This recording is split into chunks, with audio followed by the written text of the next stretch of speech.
Kalau pada saat ini kami boleh bersama-sama mendengar akan firman-Mu, apa yang menjadi pesan-Mu dalam hidup kami.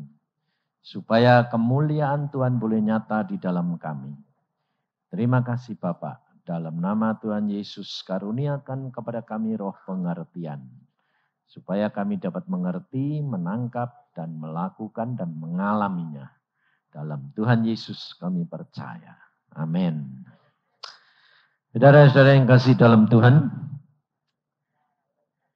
kita tadi ada ayat di dalam Ibrani, sudah dikatakan di dalam Ibrani 9:22, dan hampir segala sesuatu disucikan menurut hukum Taurat dengan darah, dan tanpa penumpahan darah tidak ada pengampunan. Nah, saudara, hukum Taurat ini sudah diberikan kepada kita semua sejak zaman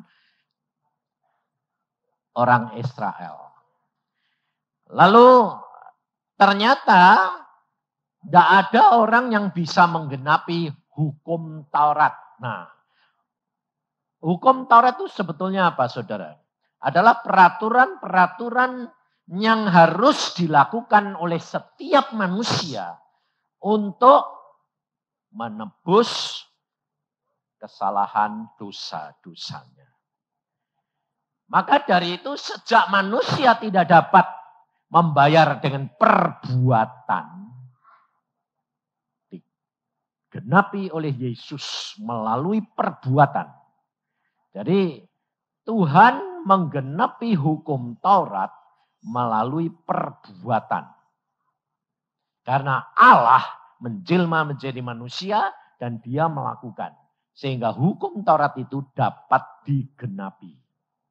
Nah, di situ dikatakan tidak ada pengampunan tanpa darah pengorbanan. Nah, kalau dulu darahnya itu darah hewan. Dan ternyata sampai sekarang masih dilakukan oleh orang Israel. Tetapi saudara dan saya masih perlu enggak? Hah? Enggak toh? Nah, sebab apa kok enggak? Sudah dibayar Yesus. Kalau sudah dibayar Yesus, berarti saudara enggak usah bayar. Hah? Bayar enggak? Bayar kenapa? Ayo.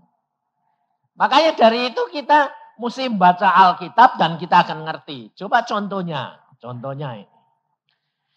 Si siapa tadi? Julius sama si Berli. Terus si Handoyo sama istrinya. Yang bayar siapa?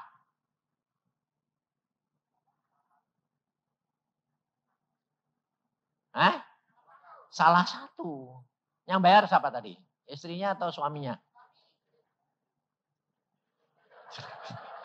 Sing istri bilang suami. Yang satu yang bilang istri. Loh, kalau istrinya tidak mau membayar dia mengalah, artinya gengsinya diturunkan. Nah, beres enggak? Hah? Enggak beres toh. Kenapa? Mesti ada yang harus membayar. Sudah dibayar Yesus, tapi saudara tetap ada bayar enggak? Ada. Di mana ayatnya itu? Di dalam 1 Yohanes 3:16. Jadi kita mesti tahu saudara bahwa kerap kali itu kita jadi orang Kristen tuh mau enak tok. Wong sudah dibayar Yesus jadi kamu enggak usah bayar gitu toh. Karena orang Kristen selalu ini senangnya itu gratisan. Manja. Di dalam 1 Yohanes 3:16 dikatakan begini. Demikianlah kita ketahui kasih Kristus, yaitu bahwa ia telah menyerahkan nyawanya untuk kita.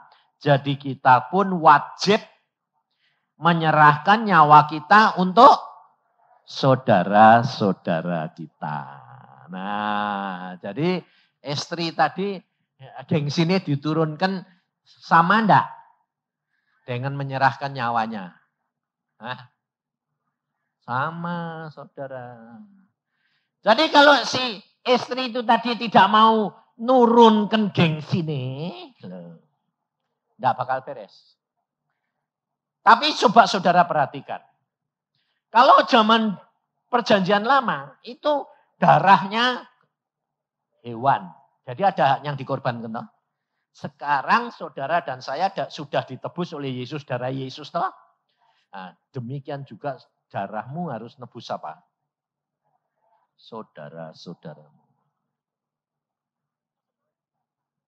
Sebetulnya dasarnya apa toh? Dasar daripada segala sesuatu itu apa? Coba tadi Julius, coba tadi Pak Andoyot. Dasarnya itu apa? Kalau dia tidak punya duit, terus terang bisa beli ekstasi enggak? Enggak toh? Kalau dia tidak punya duit, namanya si siapa? Andoyo. Kok Andoyo si siapa? Julius. Tadi dia ngomong enggak? Gajimu itu berapa sih? Ayo, betul enggak? Dasarnya apa? Saudara tahu? Di dalam dunia, saudara tidak bisa lepas dari duit. Betul? Dan gengsi, kesombongan, itu sebetulnya asalnya dari mana? Dari duit, saudara. Biarpun dia sombongnya kayak apa, tidak punya duit bisa sombong. Hah? Loh, coba ini terus terang jujur. Umpamanya Julius ini lebih apa? Lebih gaji atau dapat uang gajinya lebih sedikit. Istrinya tambah melonjak atau malah rendah? Nah, melonjak tambahan. Apalagi dia sudah dididik mandiri. Aku tidak butuh kamu. Nah, ya dah. Kenapa Tuhan justru dikasih jodoh kok gajinya lebih gede? Nah, sebab bakal kalah gengsi. Kalau gengsi ini dia lebih tinggi, pasti cerai. Ya dah.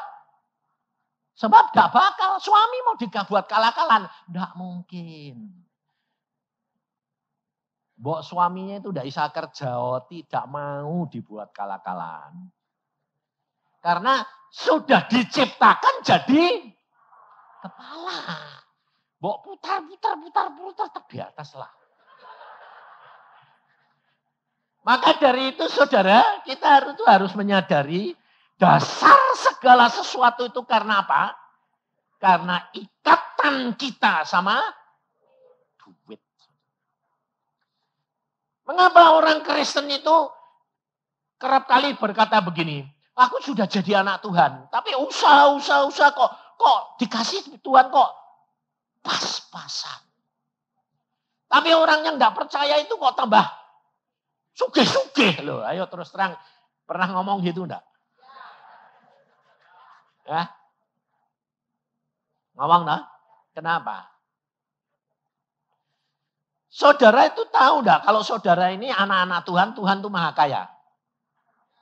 Tahu tak? Tuhan itu luar biasa kayanya. Saudara itu enggak pernah lihat ke surga. Kalau saudara sudah pernah ke surga itu enggak ada. Berlian itu kayak kerikil. Gunung-gunungan. Berlian. Emas itu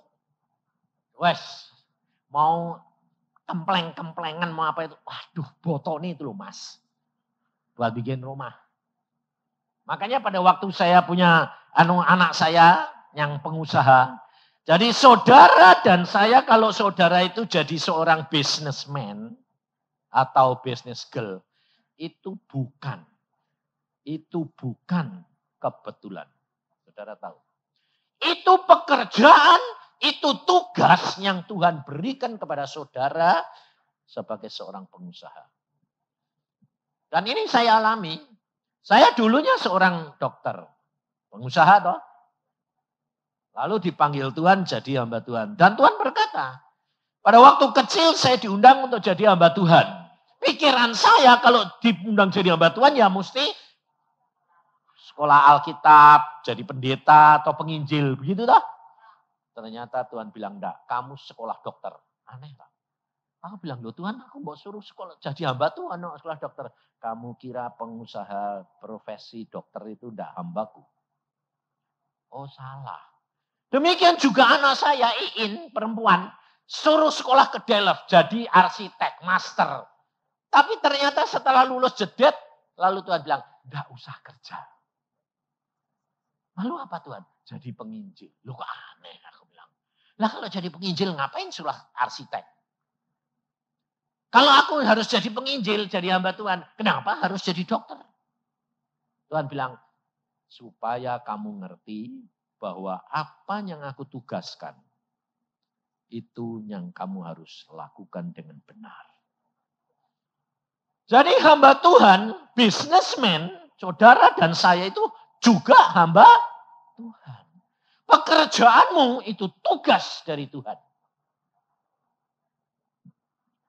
Maka dari itu kita kerap kali tidak menyadari bahwa kalau engkau dan saya itu dijadikan businessman, business girl, itu berarti tugasmu melayani Tuhan dengan usahamu.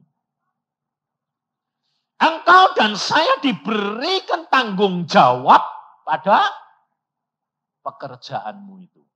Nah, kita kerap kali tidak akan menjadi bendahara, tidak akan menjadi pengolah, tidak menjadi pengusaha yang benar di hadapan Tuhan. Sehingga apa akibatnya? Akibatnya watak-watak kita, gengsi, ketinggian hati, atau kesombongan muncul semua gara-gara apa? Duit. Sebab manusia di dalam dunia ini tidak bisa lepas dari duit, saudara. Betul toh? Kalau saudara mau lepas dari duit, tidak bisa. Sebab segala perkara ini urusannya sama duit. Makanya di dalam Alkitab Tuhan tidak ada berkata gini. Hanya perkara dua saja yang Tuhan bilang. Kamu tidak bisa bertuankan Allah dan Mamon. Cuma dua. Cuma hanya Mamon yang disebut. Sampai saya berkata, Tuhan kenapa Mamon? Kenapa ada berhala-berhala lain? Tuhan berkata, selama kamu hidup di dunia daging, kamu tidak bisa terlepas dari Mamon. Mamon itu sebetulnya yang disebut Mamon itu bukan duitnya, saudara. Jadi saudara jangan salah ngerti kalau di sini disebut Mamon itu bukan duitnya. Duitnya itu alat. Mamon itu cara berpikir berbunga-bunga terus. Jadi tidak mau memberi, tapi mengambil. Karena apa? Karena firman Tuhan sudah berkata, iblis itu wataknya apa? Mencuri, membunuh, membinasakan. Nah, jadi Mamon itu wataknya itu mencuri, mengambil. Makanya di dalam hidup ini, di perbankan atau apa itu selalu dasarnya siapa? Bunga berbunga. Sampai akhirnya orang itu menjadi terikat dan miskin. Beda sama Tuhan. Maka dari itu kalau saudara dan saya sudah menjadi orang Kristen, saudara harus menyadari. Kenapa aku diberi pas-pasan?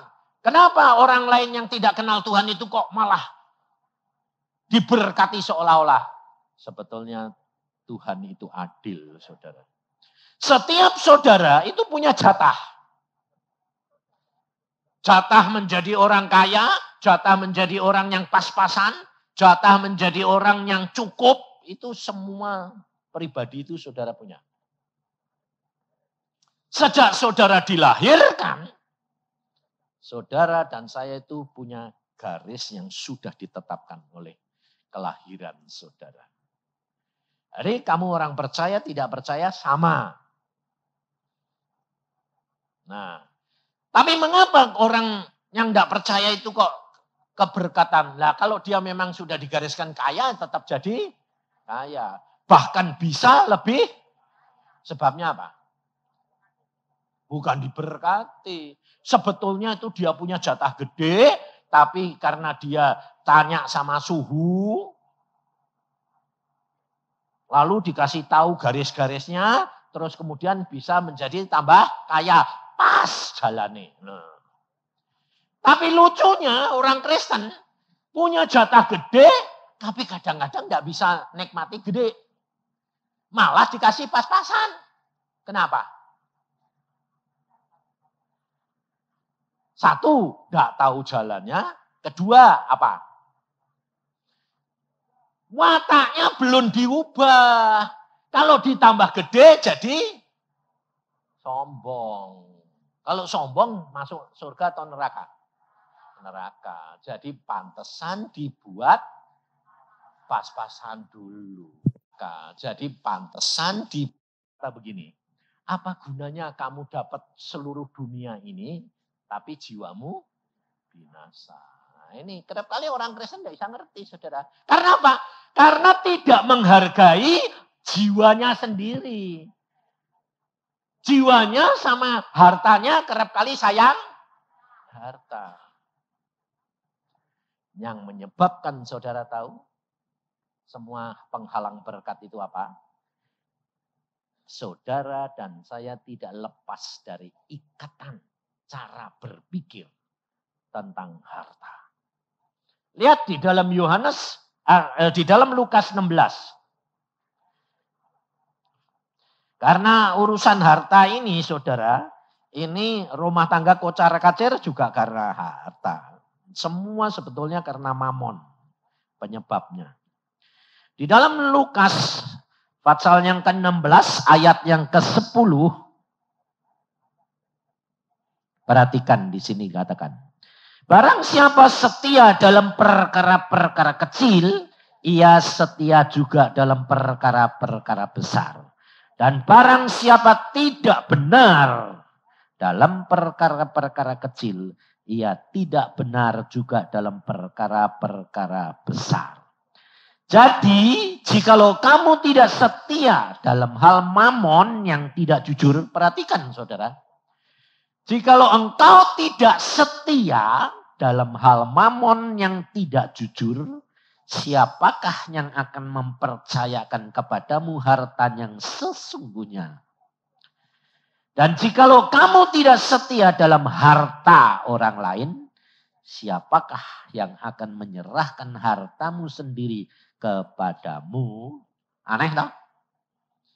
Kalau saudara dan saya tidak setia dalam hal mamon yang tidak jujur, saudara tidak akan dapat diberi kepercayaan mengenai harta abadi. Harta yang sesungguhnya, yaitu di surga. Saudara tahu? Aneh toh? Kenapa? Karena Tuhan tahu saudara dan saya itu hidup di dalam dunia. Dan saudara tidak bisa lepas dari mamon. Tetapi Alkitab berkata, saudara harus setia dalam hal mamon yang tidak jujur. Itu berarti setia terhadap mamonnya pada. Kalau kamu baca gitu itu sama dengan ini enggak? Di dalam di dalam Lukas 16 ayat yang ke-9 sebelumnya baca. Itu ada hubungannya saudara. Nah ini kerap kali orang Kristen enggak ngerti. Dan aku berkata kepadamu, ikatlah persahabatan dengan mempergunakan mamon yang tidak jujur. Supaya jika mamon itu tidak dapat menolong lagi, kamu diterima di dalam kemah abadi. Sama enggak? Sama dengan yang ayat tadi. Jikalau saudara dan saya tidak jujur dalam hal mamon, jikalau saudara tidak setia dalam hal mamon yang tidak jujur, loh. Sama enggak? Sama yang ikatlah persahabatan dengan mempergunakan mamon yang tidak jujur, loh. Sama saudara. Jadi saudara dan saya ikat persahabatan dengan sesama manusia dengan mempergunakan mamon. Demikian juga saudara dan saya setia dalam hal. Jadi mamon, bukan setia kepada mamon, dalam hal. Artinya saudara dan saya di dalam bisnis. Dalam bisnis itu menggunakan mamon enggak? Iya. Saudara jujur dan setia enggak? Nah, kerap kali orang Kristen justru enggak. Umpamanya harga. Saudara sudah janjian harga 50.000. Oke. Tapi tahu persis di sana pokoknya naik. Saudara tetap kasih 50.000 atau dibatalin. Ya kalau 50.000 ya tetap dikasih. Tapi kalau jumlahnya itu sampai jutaan, dikasih atau dibatalin? Pasti dibatalin toh. Kenapa dibatalin? Nah, karena rugi toh. Nah, kalau dibatali itu setia pada dalam hal mamon? Hah? Tidak. Meskipun itu perkara duit, tetapi saudara tidak setia. Betul? Nah, itu yang dimaksud Tuhan. Saudara jadi anak Tuhan harusnya konsekuen. Kalau sudah ya, tidak di atas tidak. Kalau saudara harus sudah ya, meskipun rugi tetap diberikan. Konsekuen. Nah, makanya dari itu kalau kamu tidak setia, kamu pun tidak bisa diberi tanggung jawab oleh Tuhan. Perkara-perkara yang sesungguhnya, harta yang sesungguhnya. Demikian juga ikatlah persahabatan dengan sesama manusia dengan mempergunakan mamon. Jadi saudara bukan sahabatnya mamon. Tapi mamon adalah alat. Sama dengan ini kamu setia dalam hal mamon. Kepada orang lain. Harta orang lain kamu setia. Tapi kenyataan orang Kristen apa? Setia apa malah sedapat mungkin dirampas orang lain punya. Makanya saudara kita kerap kali berkat itu terhambat. Karena apa? Cara berpikir kita itu belum berubah. Ini contohnya yang gampang, yang paling gampang umpamanya. Umpamanya saudara itu nemu barang. Loh, kalau nemu barang kecil enggak, coba itu berlian 10 karat. Loh. Pas. Terus terang, mbok kantongi enggak? Jujur, dikantongi enggak? Hah?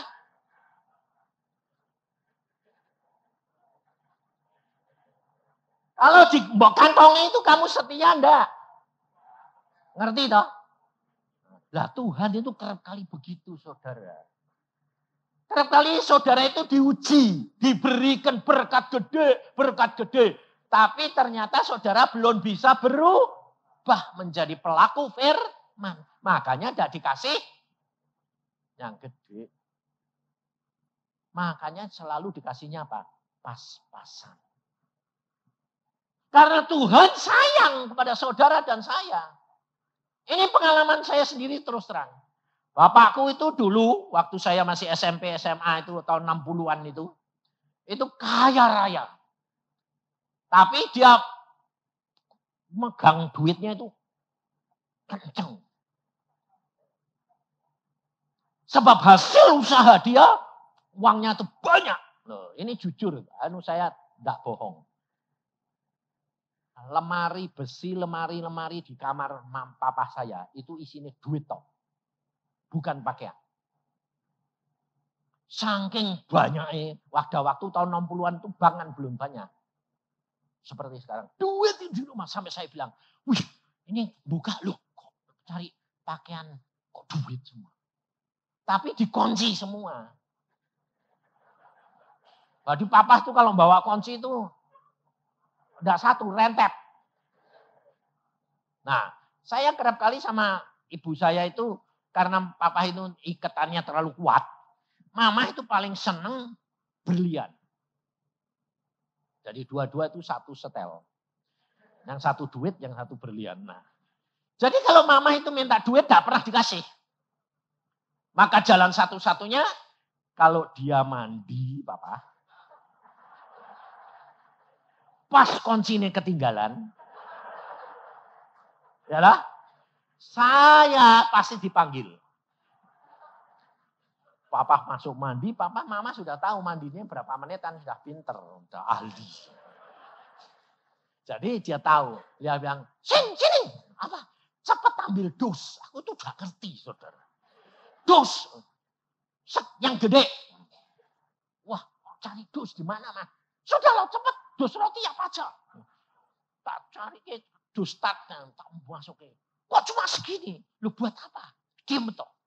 Kunci dibuka jedet, uangnya itu dikeluarkan, dusnya ditaruh sebelah dalam.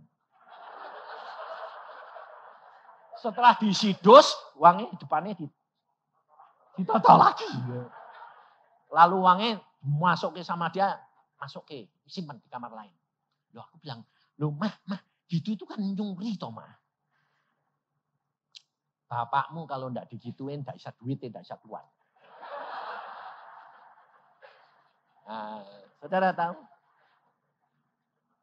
Nah, papa tidak pernah tahu, karena enggak pernah dihitung.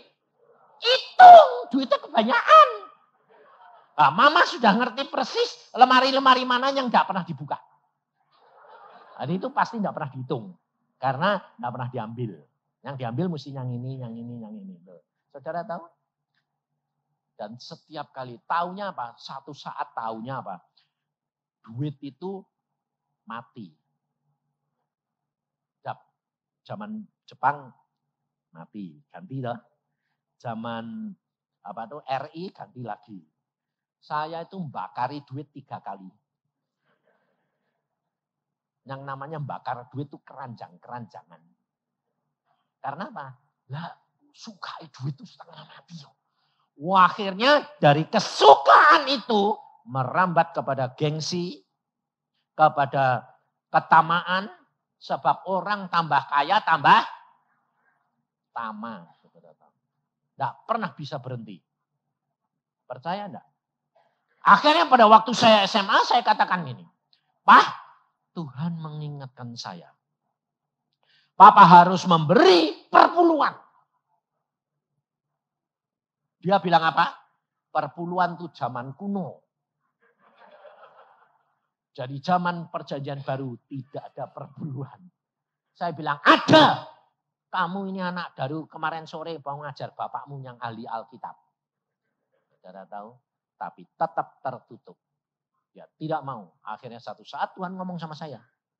Aku kasih tahu bapakmu, aku akan bikin habis harta bapakmu dalam waktu 3 bulan. Saudara tahu? Saya katakan, Pak, kalau papa tidak mau ngasih perpuluhan, dibikin habis sama Tuhan. Ketawa, saudara. Uangku tuh 7 turunan enggak habis. Kok bisa habis dalam waktu 3 bulan itu bagaimana? Saya bilang, itu Tuhan. Saudara tahu?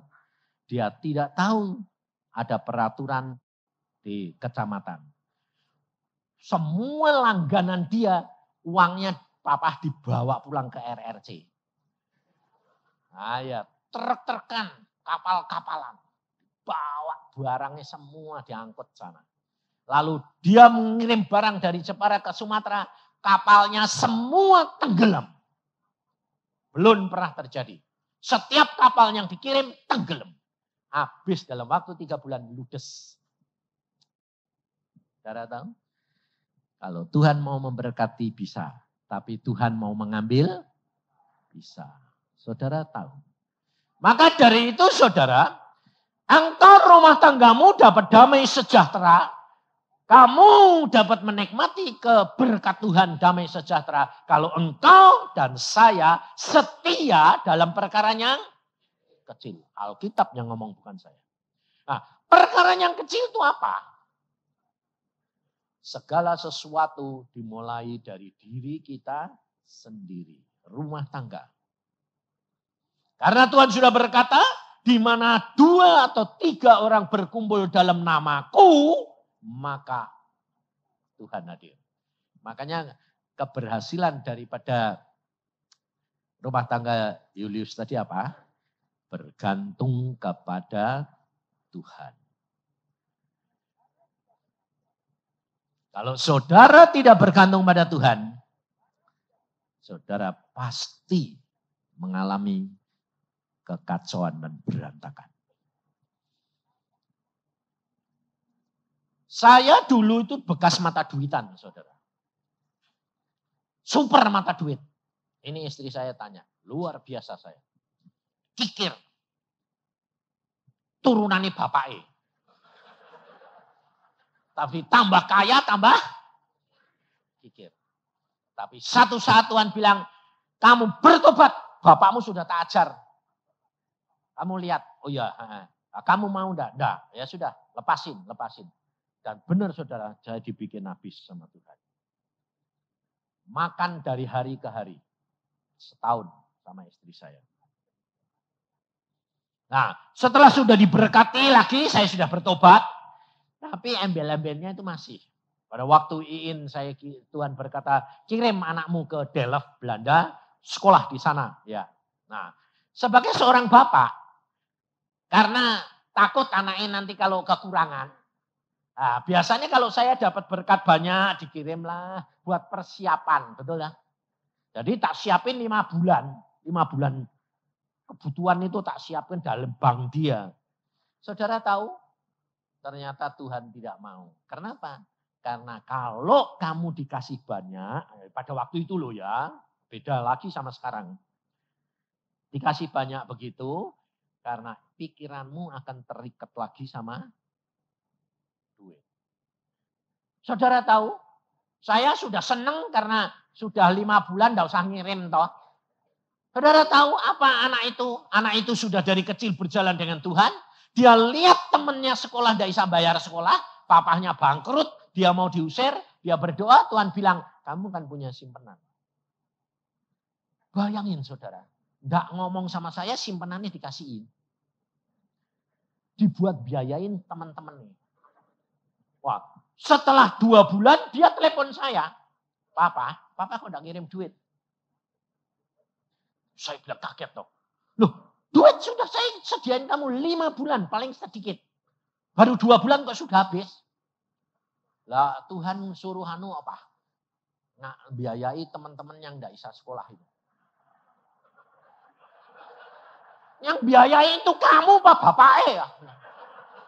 Papa ini setengah mati ngumpulin buat kamu kok, buat orang lain. Loh, tapi Tuhan yang nyuruh apa? Habis Pak.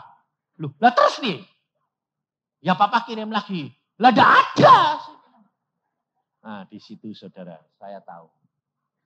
Kalau saudara dan saya tidak mengalami sendiri, saudara tidak tahu. Bagaimana cara hidup dengan Tuhan. Kamu diberi banyak, kamu harus memberi banyak. Ternyata saudara tahu, saya bilang, Tuhan, aku minta duit buat anakku. Tidak dijawab, tidak diberi saudara. Nah akhirnya kan kepepet. Ini bilang, ya sudah Tuhan, Tuhan yang nyuruh, Tuhan bertanggung jawab. Aku nurut, yang penting aku nurut. Saudara tahu? Luar biasa. Saya tidak bisa ngirim, saudara. Tidak bisa ngirim. Sudah tanggal 30, tanggal kurang 2 hari, tanggal 1-nya itu kan duit mesti bayar, segala mesti bayar. Saudara tahu? Tuhan luar biasa. Ada seorang pengusaha dari Jakarta, pergi ke Amerika. Kerja, bisnis. Mampir Paris. Nah, waktu di Paris, dia tidur di Paris. Besok mau terbang ke Amerika. Pagi malam itu Tuhan ngomong. Dalam kamar dia. Kamu pergi ke Amsterdam. Belanda. Loh, ke Amerika kok malah suruh kok muter ke Belanda. Ngapain Tuhan? Berikan berkat anak Yusa. Anak Yusa itu Siapa Tuhan? Oh, enggak kenal. Tinggalnya di mana Tuhan? Enggak dijawab. Saudara tahu? Tapi karena dia ini seorang pengusaha cinta Tuhan, orang full gospel di Jakarta. Akhirnya dia nurut. Dia pergi ke Amsterdam. Enggak tahu apa-apa, saudara. Dia tidur di hotel. Dia ngubungi temannya. Di sini itu ada anak-anak sekolah itu di mana? Dia bilang. Di Delft yang paling banyak. Ada persekutuan anak-anak Indonesia. Ada. Coba tolong tanyain anak Yusak ada enggak? Yusak siapa? Yusak Cipto. Jadi dia tanya, oh ada, itu ketua, salah satu pengurus ketua persekutuan. Namanya siapa? Iin. Oh ya sudah, punya telepon enggak? Punya. Telepon sama dia. Dia bilang, In, kamu enggak kenal Om ya enggak kenal kamu. Tapi kamu besok dari Delft pergi ke Amsterdam untuk ngambil uang di hotel. Hotelnya hotel ini, kamu bawa paspor, kamu tanya sama resepsionis, katakan ada titipan dari Om namanya ini buat saya. Tunjukkan paspor, nanti kamu diberi. Saudara tahu? Sebab Tuhan perintah aku untuk datang ke sini untuk nganteri duit kamu. Dan dia ditinggal itu di hotel terus terbang loh saudara. Dia berangkat ke Amerika. Jadi tidak ketemu. Nah Iin datang sana ngambil duit, dibuka 5.000 Holden. Bayangin. Setiap bulannya butuhnya cuma 1.000. Diberi 5.000 Holden. Sehingga pada waktu dia terima, dia tidak pergi ke Delft dulu. Dari Amsterdam telepon saya. Pak, apa? Aku ini di Amsterdam, Pak. Papa tidak usah ngirim duit. Kenapa? Tuhan sudah pelihara aku. Bayangin. Nah, sebagai bapak digituke kan kayak orang ditamper loh. Keplok. Ternyata anaknya lebih hebat, taat daripada bapaknya. Saudara. Karena apa? Karena ikatan mamon. Cara berpikir semuanya itu dasarnya mamon dan dasarnya apa? Siapkan. Itu sebetulnya saudara tahu. Kita tidak setia dalam perkara yang kecil terhadap Tuhan. Beda kalau saudara mau nyimpen, saudara mau deposito, tapi tanya Tuhan. Jangan punya pikiran deposito untuk ini. Hilang. Sebab Tuhan tidak mau kamu bergantung kepada mamon. Demikian juga rumah tanggamu akan damai dan sejahtera. Kalau engkau mendahulukan Tuhan dalam segala perkara. Saya ngalami sendiri sama istri saya. Saya juga dulu ribut terus. Kamu Julius paling-paling ribut baru 2 tahun. Saya pacaran 13 tahun ribut tiap hari. Pacaran 13 tahun setiap hari ribut. Tanya ini istri saya. Setiap hari ketemu pacaran pulangnya nangis. Sebab saya keras hati. Diktator. Sampai emaknya bilang gini. Kowe sanggup urip be orang kaya ngono. Saudara. Nangis terus. Tapi akhirnya dia berkata apa? Tuhan yang nyuruh aku kawin sama dia. Yaitu jodohku. Ya Tuhan. Tapi kenyataannya kalau dari Tuhan kok begini, cocok janda. Lah saya sendiri ya gitu. Tuhan kok ngasih jodoh gini. Katanya cocok, kok enggak cocok. Saya bilang. Tapi saudara tahu, Tuhan itu tidak pernah merencanakan dalam waktu yang singkat. Tuhan merencanakan dalam waktu yang jauh. Alkitab berkata apa? Segala sesuatu indah pada akhirnya waktunya. Dan saudara tahu kawin dias terus akur. Biasanya pacaran itu akur, kawin ribut toh. Kalau pacaran ribut, kawinnya tambah. Loh, Pacaran manis, kawin ribut. Pacaran ribut, kawin tambah ribut harusnya, betul tak? Saudara tahu? Saya kawin satu saat di ruangan, ya masih tegang terus. Nah ini kawin 2 minggu, dia 2 minggu toh. Saya ndak honeymoon. Ini tanya, tidak mengenal honeymoon namanya. Saya. Nah, kawin ya tetap kayak gitu. Tapi saudara tahu, dalam waktu 6 bulan,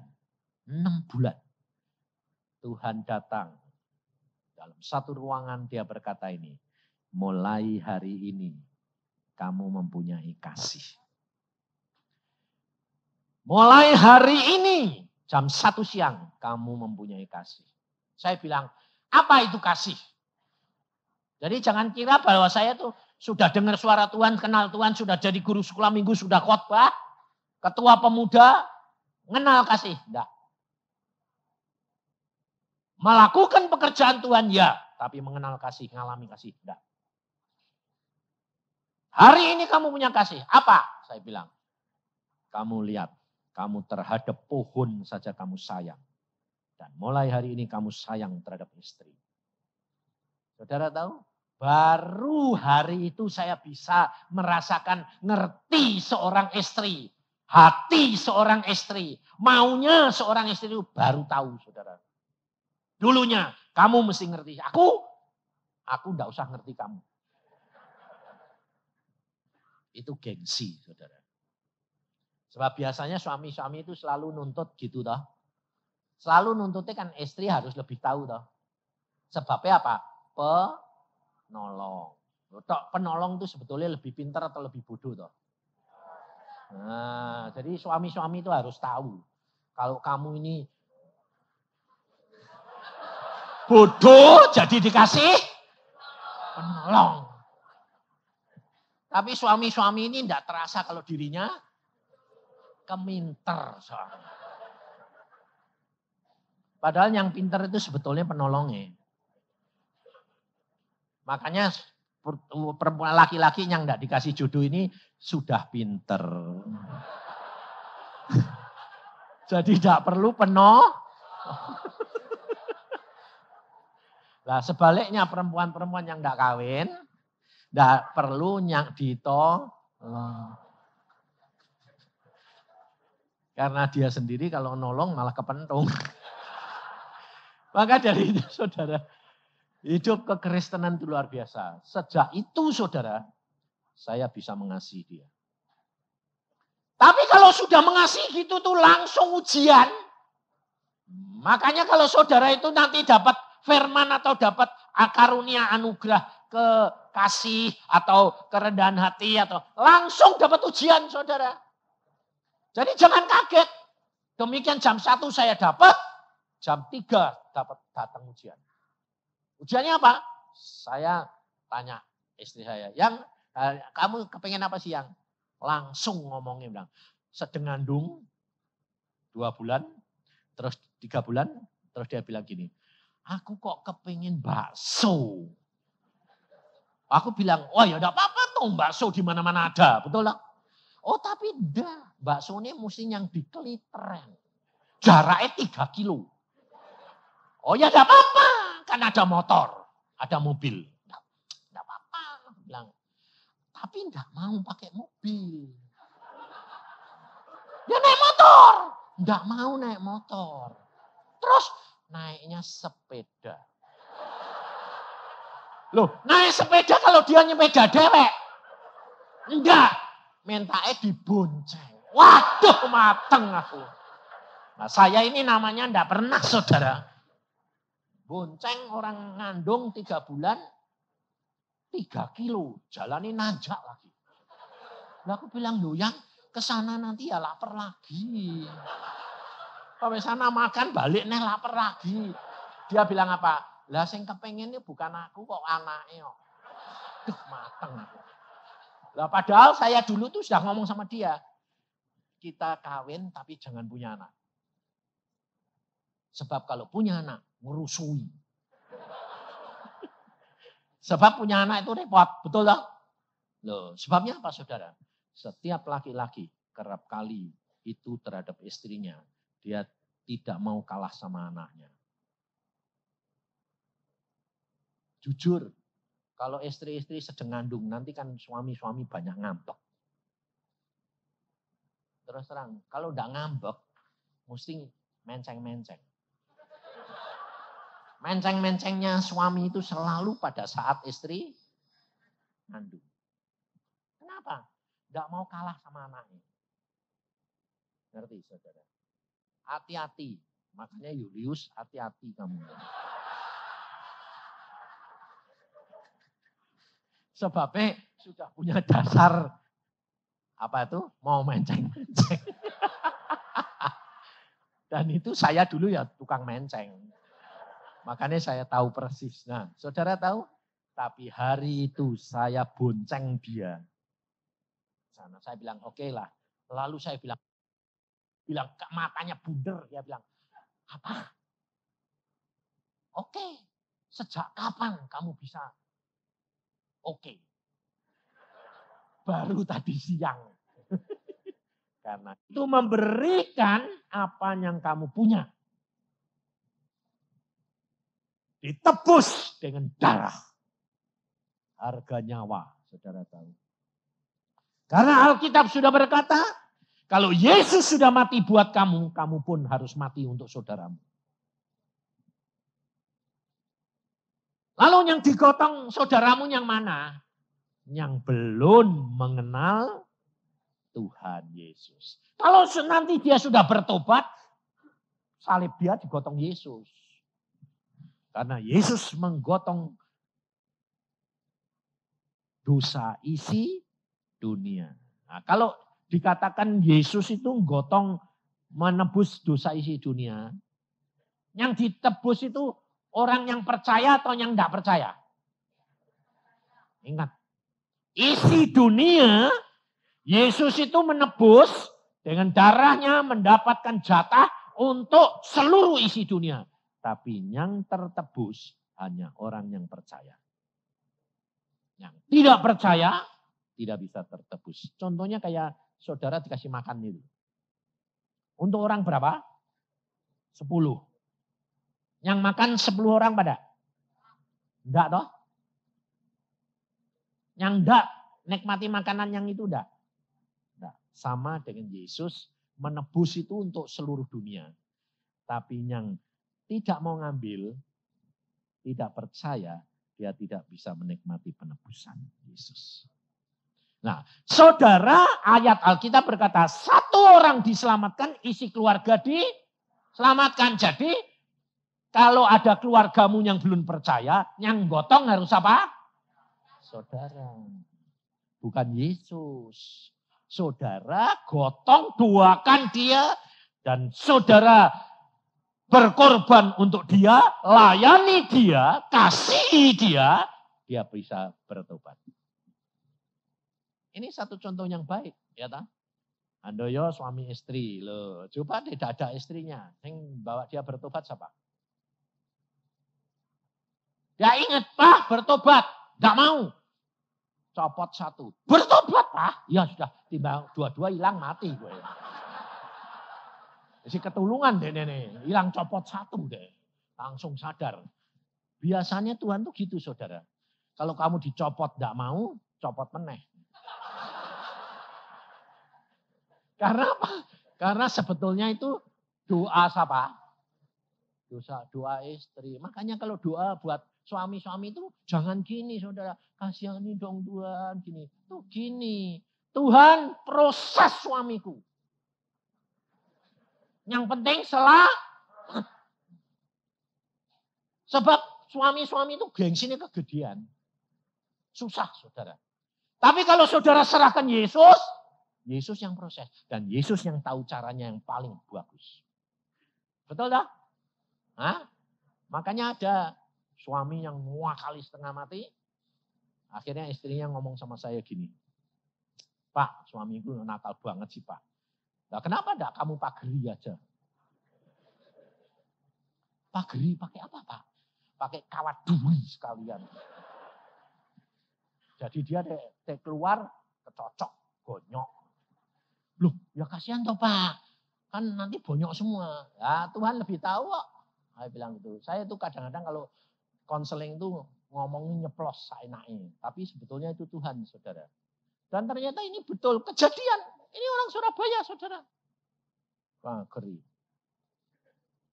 Asal pergi doa. Tuhan pageri. Asal dia mau nyeleweng mesti bonyok. Motornya jatuh. Mobilnya tabrakan, ponyok, gue rasain tuh.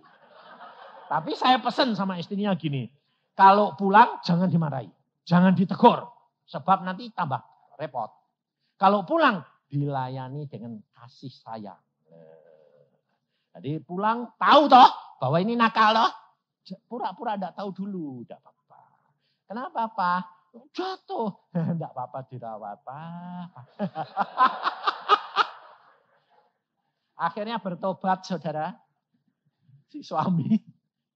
Baru setelah bertobat baru tahu dia kalau diduain itu di pageri. Nah, suami-suami ini maunya dipageri gitu atau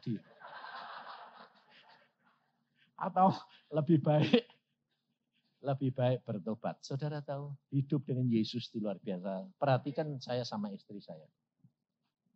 Umur saya sekarang sudah 65, dia 64. Tapi tambah tua, tambah mesra saudara. Sungguh, saya sendiri bingung. Wong saya ini dulu mata keranjang. Lah kalau punya istri tambah suwe tambah mekar gitu kan. Mestinya kepengen yang gitar, yang langsing toh. Enggak tuh, sampai saya bilang, Tuhan aku kok jatuh cinta nih sama dia kok dong tambah lama tambah anu. Tuhan bilang itu kasih. Karena kasih itu melayani. Ngerti saudara? Kalau saudara itu kasihmu tambah besar, itu dinyatakan iman tanpa perbuatan itu mati. Saya itu tanya istri saya selama pacaran enggak pernah gandeng dia. Saya orangnya paling anti. Apalagi bilang, aku cinta kamu. Enggak pernah tanyain. Orang cinta tapi saya enggak pernah mengutarakan cinta itu saya. Nah ya, Anda karena gengsi ini kegedean. Tapi sekarang saudara, kemana-mana tak gandeng terus. Aku sampai gini, loh kenapa ya aku tambah mesra sama kamu?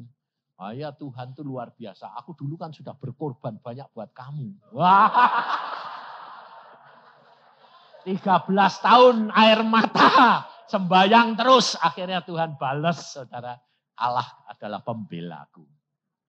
Kenapa? Lah sekarang dia dulu kecil loh saudara. Beratnya itu cuma 37.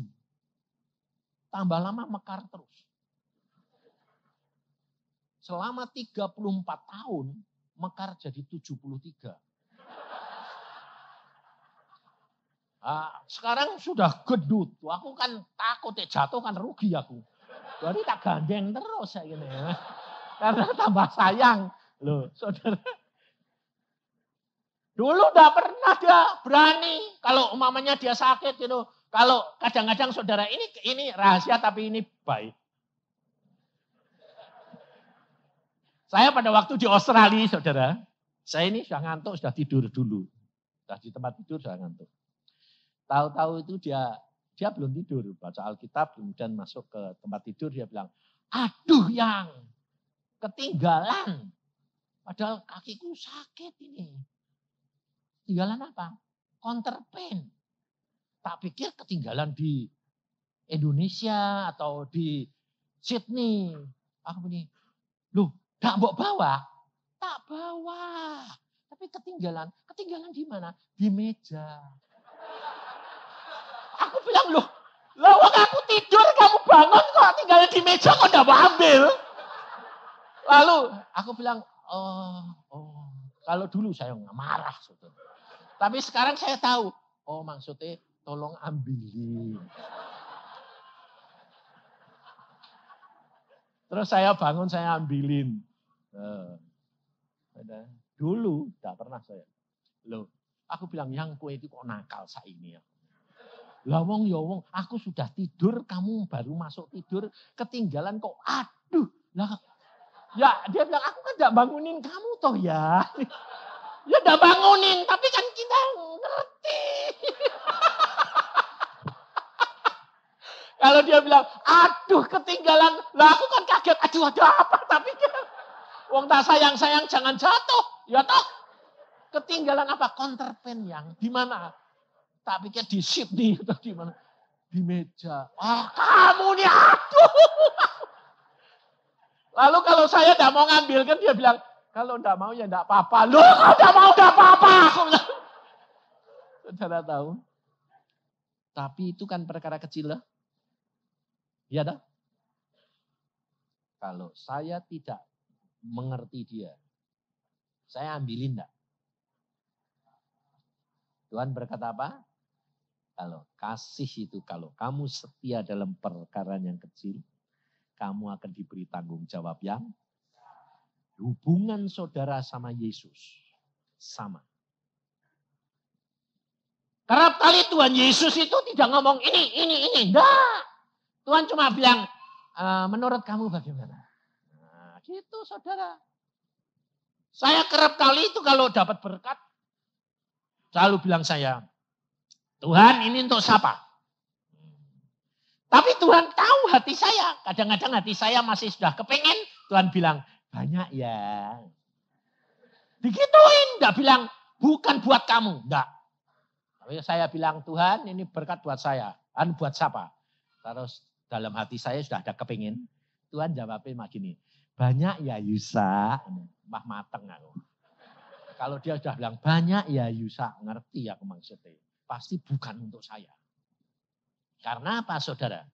Demikian kamu ada ikatan kepingin, Tuhan tidak boleh. Saudara tahu? Kenali Tuhan akrab hari demi hari. Kau akan melihat kemuliaan Tuhan luar biasa. Apa saja.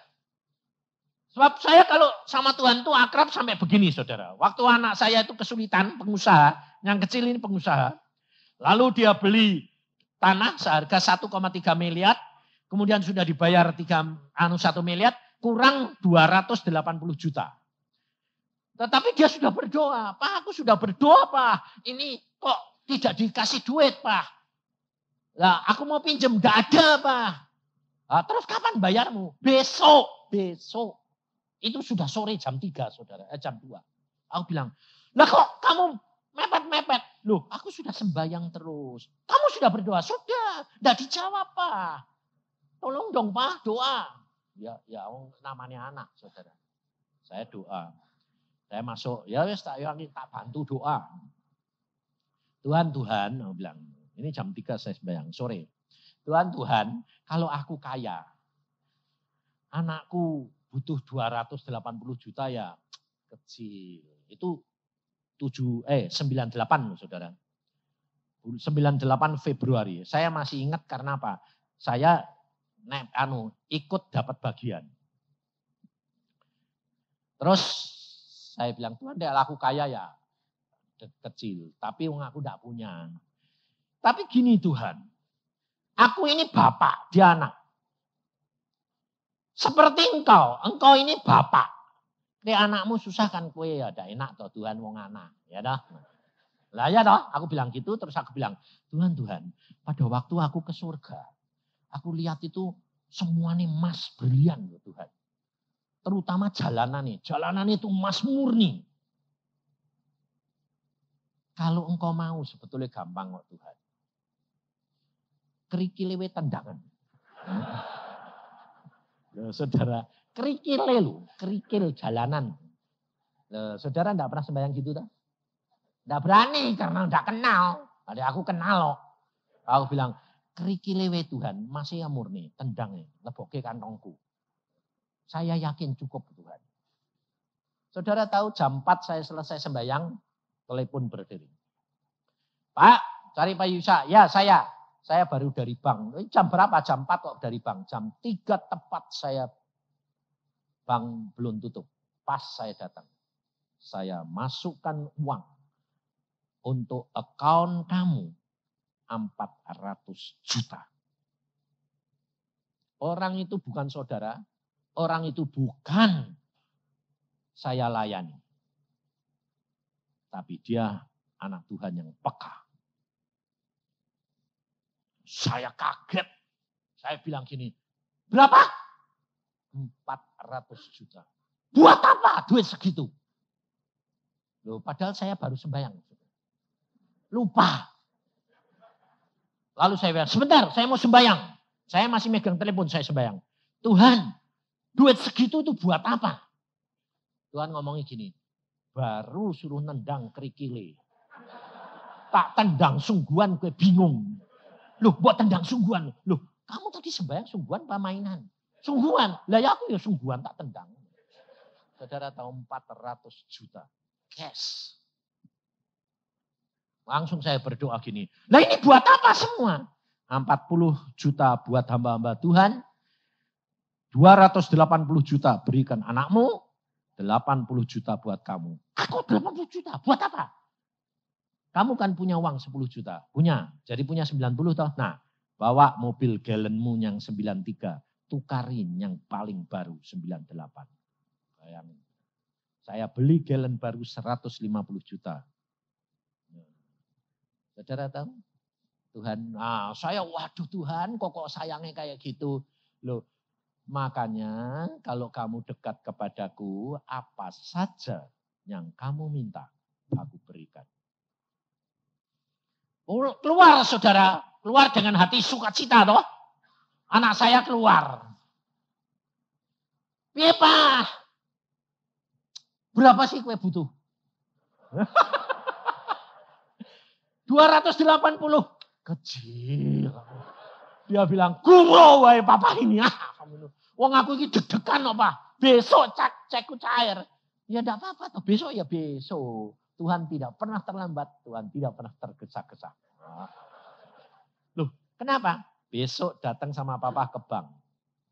Papa, sudah ada duit. Berapa? Nah kamu butuh berapa? 280 juta. Ya, kasih 280. Loh, papa dapat. Kapan? Dari sembayang saya minta mbak Tuhan kerikili. Surga. Jalanan tak suruh nendang ditendang temenan. Papa dikirimi 400 juta. Saudara tahu? 98 itu sudah krismon apa belum? Udah saudara. Tapi 400 juta saya tidak pinjem, saya tidak minta. Dikirim langsung. Bagi Tuhan tidak ada yang mustahil. Jangan terpengaruh. Jadi kalau kamu butuh banyak pasti diberi banyak. Tapi kalau belum diberi, minta terus. Kalau belum diberi, periksa diri. Karena masih ikatan sama mamon.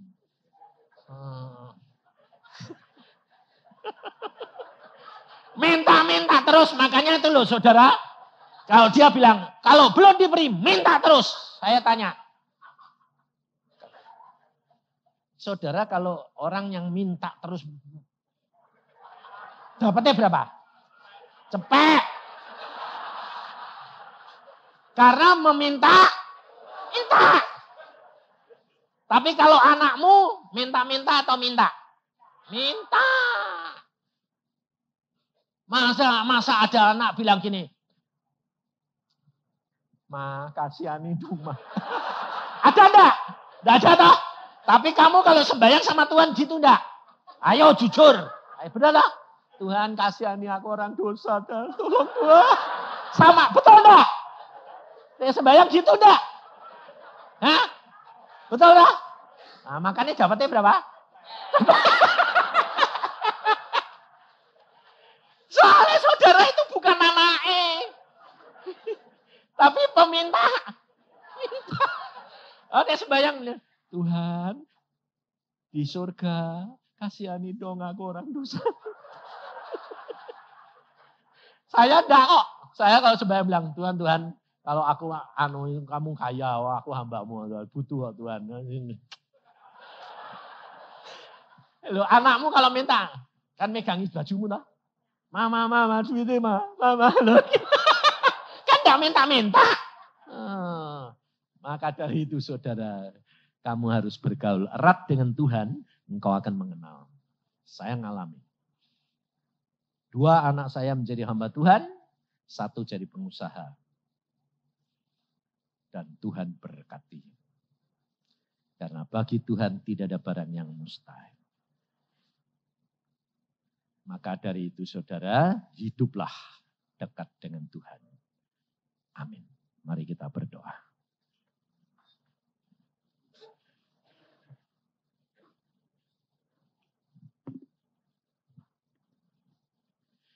Tuhan Yesus, firman-Mu sudah hamba sampaikan. Dan mengingatkan kepada kami semua Tuhan. Bahwa Engkau itu Allah yang luar biasa. Dan tidak ada yang mustahil karena Engkau di surga itu kaya raya dan semua milik-Mu. Di dunia pun milik-Mu. Maka dari itu Tuhan, hamba-Mu mohon kemurahan daripada-Mu. Lepaskan anak-anak-Mu daripada ikatan mamon ini. Yang menyebabkan rumah tangga tidak damai. Yang menyebabkan rumah tangga berantakan. Yang menyebabkan rumah tangga kocar-kacir. Anaknya kocar-kacir karena terus terang. Mengejar mamon. Sehingga di dalam rumah tangga tidak ada kasih dan sukacita di dalam Yesus. Tetapi saat ini Tuhan, kami menyadari, kami menyaksikan bahwa di dalam Yesus ada damai sejahtera. Ada di dalam Yesus ada hidup yang berkelimpahan. Dan Engkau adalah Bapa yang sudah menyediakan segala-galanya bagi kami. Hanya bagaimana kami bisa meraih dan menerima itu semua. Hanya dengan firman-Mu dan pimpinan Roh Kudus. Sehingga kemuliaan Tuhan boleh nyata dalam hidup kami hari demi hari. Tolong Tuhan anak-anak-Mu di tempat ini. Mari saudara. Kalau saudara menyadari, angkat tanganmu, katakan, Tuhan aku butuh kasih-Mu. Tuhan aku butuh kasih-Mu. Katakan saudara, karena saudara dan saya minta setelah saudara sadar. Kasih ini penting, karena dengan kasih ini, saudara dapat berkorban untuk saudaramu yang lain. Untuk istrimu, untuk suamimu, untuk ayah bundamu, untuk anak-anakmu, saudara-saudaramu. Tuhan, Kau tahu tangan-tangan yang teracung. Mereka membutuhkan, mereka minta kasih yang daripadamu. Maka dari itu Tuhan, hamba-Mu mohon di dalam nama Tuhan Yesus, karuniakan Bapa. Karena Engkau yang empunya kasih itu. Hamba-Mu mengalami dan hamba-Mu mendapatkan. Dan hamba-Mu rindu saudara-saudaraku di tempat ini pun mendapatkannya. Supaya mereka mengalami dan mulai dari rumah tangganya. Mereka akan melihat, mengalami, menjadi saksi di mana mereka berada. Supaya kemuliaan Tuhan nyata di dalam hidup mereka. Terima kasih. Saudara, ucapkan syukur. Setelah kamu minta, yakin kalau kamu akan dapat. Kamu mengucap syukur. Terima kasih Tuhan. Dan kasih sayang dan setiamu. Koya karata syikita kaya karata seputu koya kata ketas.